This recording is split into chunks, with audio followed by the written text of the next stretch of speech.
Американскиот председател ја предупреди Русија да се подготви за новите и паметни ракети кои ќе бидат испалени кон Сирија. Неговата реакција доаѓа откако Советот за безбедност на Обединетите нации и по 3 обиди не успеа да усвои резолуција за наводната употреба на хемиско оружје во Сирија, пошто САД, Велика Британија и Франција најавија преземање воени акции. I think we have to go for Syria. It might be that we do something further than that. I think that the options are being discussed right now, and I think everyone that's being consulted is going to have a say in what would be the appropriate response. Трамп ја откажа посетата на Латинска Америка за да се фокусира на одговорот на Вашингтон на наводните хемиски напади во Сирија. Тој разговарал и со британската премиерка Тереза Меј за понатамошни воени действија. Координиран одговор со САД и Велика Британија најави францускиот председател Емануел Макрон, кој претходно во неколку наврати потенцираше дека употребата на хемиско оружје е црвената линија која повлекува сериозни реперкусии. Овие чекори од страна на западните земји посочуваат на подготовка на поголема акција отколку неколку ракетни напади.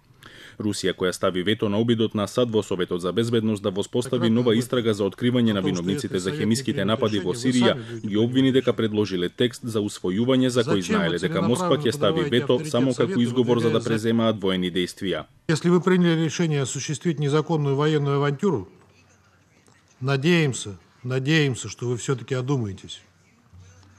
Отвечайте за нее сами. А вы хотите использовать вброс сегодня этой резолюции в Совет Безопасности, которая долгое время лежала на полке, чтобы найти предлог.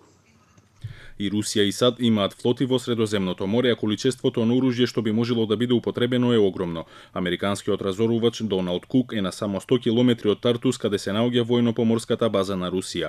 Кон Сирија испратен е и носач на авиони придружен од крстосувач и 4 разурнувачи.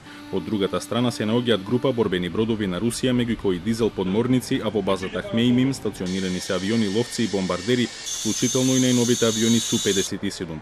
Москва предупреди дека евентуален ракетен напад како тој во Шеријат пред точно една година може да доведе до воена конфронтација со САД во Сирија.